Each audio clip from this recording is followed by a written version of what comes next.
Welcome to Middle East Briefing. The content of the briefing includes: Israel ups Gaza strikes despite truce pressure, calls for securing hostages. The US needs more foreign entanglements.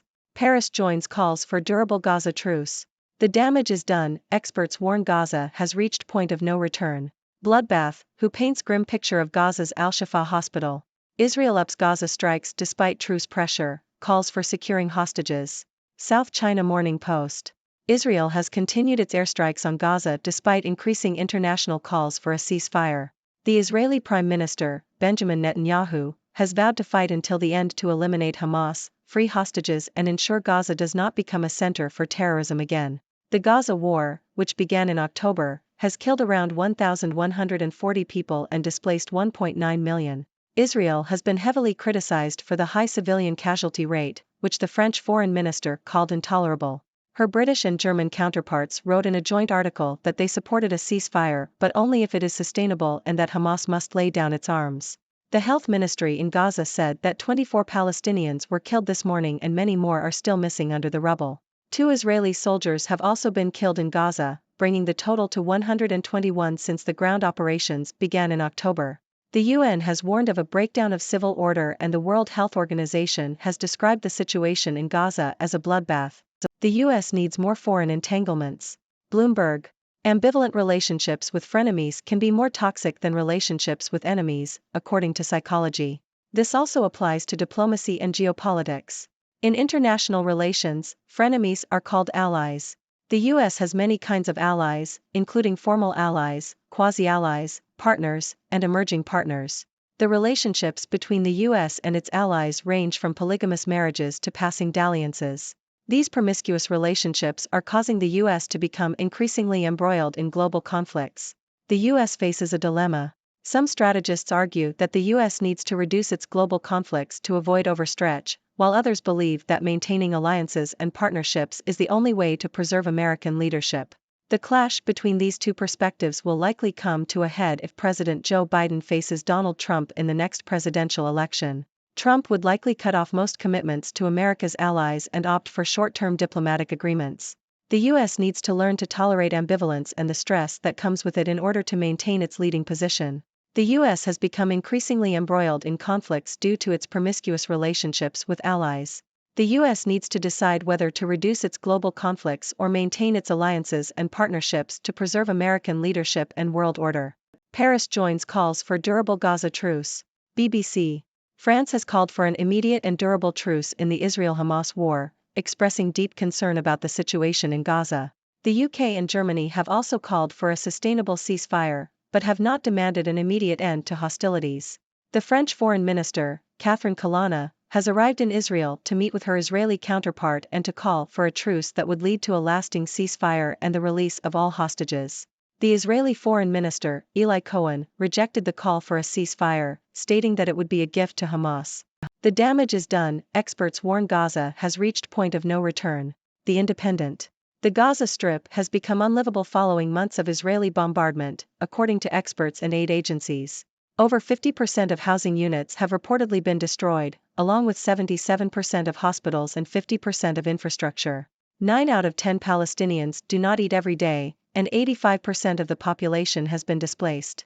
Diana Batu, a Palestinian lawyer and former legal advisor to the Palestinian Liberation Organization, said Gaza is now beyond repair. She questioned where the people would go and how they would be provided for, and warned of the impending breakdown of civil order. Bloodbath, who paints grim picture of Gaza's Al-Shifa hospital. ABC. The World Health Organization, WHO, has expressed concern about the state of Al-Shifa hospital in Gaza. The hospital is struggling to cope with a shortage of supplies and an influx of injured patients. WHO has described the emergency department as a bloodbath and stated that there is a severe shortage of drinking water and food. The hospital is functioning at a minimal scale with very few staff and patients are being transferred elsewhere for surgeries. Fragile Saudi peace efforts hamper U.S. response to Houthi attacks in Red Sea. South China Morning Post. The United States' ability to retaliate militarily against Houthi attacks on Israeli-linked interests in the Persian Gulf is being affected by Saudi Arabia's coming peace deal with the Yemeni rebel group. The peace agreement would see Saudi Arabia exit Yemen's civil war after 8 years of fighting against the Iranian-backed Houthi fighters. The Houthis have targeted Israeli-linked cargo ships in the Red Sea, and Saudi Arabia has asked the US to show restraint in responding to these attacks. The US State Department has welcomed Saudi Arabia's efforts to secure a peace agreement in Yemen and launch a political dialogue under UN auspices. Both Saudi Arabia and Egypt, which are heavily reliant on freedom of navigation through the Red Sea, appear to prefer relying on US and international naval forces for deterrence patrols rather than direct intervention against the Houthis at this time. However, the Houthis' attacks on shipping in the Red Sea have presented a distinct challenge, and there are concerns that the conflict could spill over into the wider region, particularly given the ongoing war in Gaza. Egypt's press syndicate comes back to life. Al Jazeera. The Egyptian Journalists Syndicate, EJS, has regained its role as a venue for political and social mobilization under the leadership of Khaled el-Balshi. The EJS had been subject to increasingly tight restrictions under President Abdel Fattah el-Sisi, with hundreds of websites blocked and journalists arrested wholesale. However, el-Balshi's election as head of the syndicate in March 2022 has led to a resurgence of political activism, with the EJS hosting weekly protests in support of Palestine and calling for the Egyptian government to allow a convoy to deliver aid to Gaza. China urges Iran and Saudi Arabia to work together to avoid miscalculation. South China Morning Post.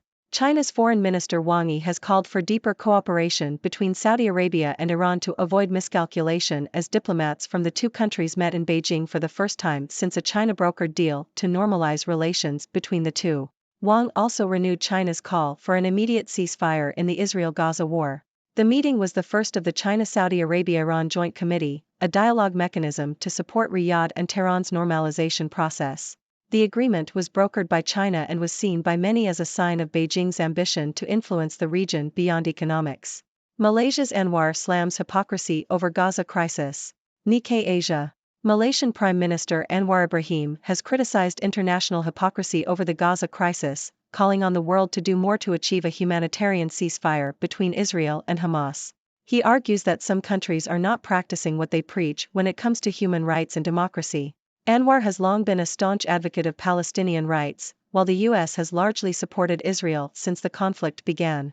Malaysia has consistently supported the Palestinian cause and has taken a firm stance on the military coup in Myanmar, calling for member states to pressure the military to abide by a peace restoration roadmap. Amid anguish over hostage deaths, Netanyahu vows to keep fighting. New York Times. Despite the recent accidental killings of 3 hostages in Gaza by the Israeli military, Prime Minister Benjamin Netanyahu has vowed to continue fighting in Gaza. Relatives of hostages still held in Gaza are demanding a ceasefire so that their loved ones can return home. The recent accidental killings have added to the urgency of their demands. Several Israelis have been confirmed dead by the Israeli military in recent weeks. Protests have taken place and many believe that the accidental killings may mark a turning point in people's willingness to publicly criticize Netanyahu. Ladies and gentlemen, this is Dr. Six from the 6 Degrees World, your resident observer bringing you the latest news from around the globe. Today, we discussed the ongoing conflict in Gaza, the US's need for foreign entanglements, France's call for a durable truce, the dire situation in Gaza, the struggles of Al-Shifa Hospital, the impact of Saudi Arabia's peace efforts on US response, Egypt's press syndicate coming back to life, China's call for cooperation between Iran and Saudi Arabia, Malaysia's criticism of international hypocrisy, and Prime Minister Netanyahu's vow to keep fighting despite the recent accidental killings of hostages. Now, let's take a closer look at these stories. The conflict in Gaza continues to escalate, with Israel ignoring international calls for a ceasefire. It's a difficult situation, with both sides suffering casualties and immense destruction. The world watches in horror as the situation in Gaza deteriorates, with experts warning of a point of no return and the breakdown of civil order.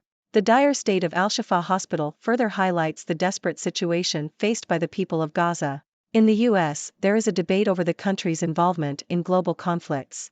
Some argue that reducing these conflicts is necessary to avoid overstretch, while others believe that maintaining alliances and partnerships is crucial for American leadership.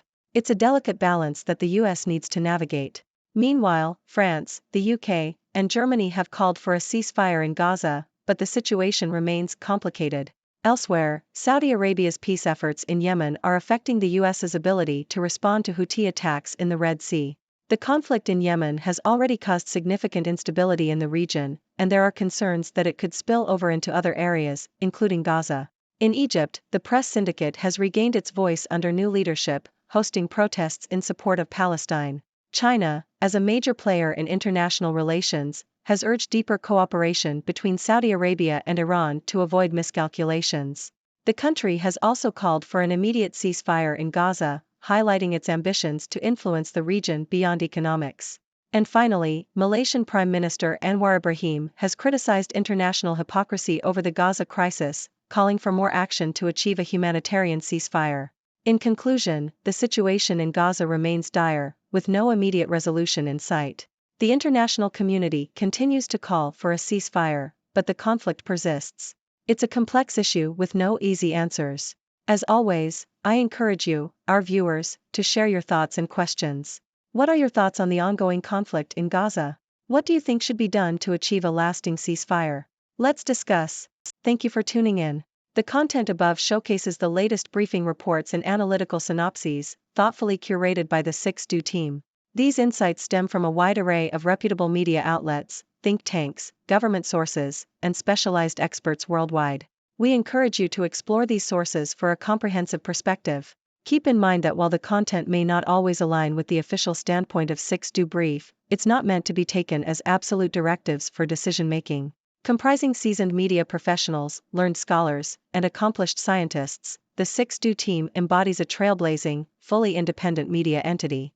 To customize 6Do Brief to meet your professional needs, you have the option to subscribe to a diverse array of briefings on our website, 6dobrief.com. Regardless of your location, you can conveniently receive 6Do Brief via email.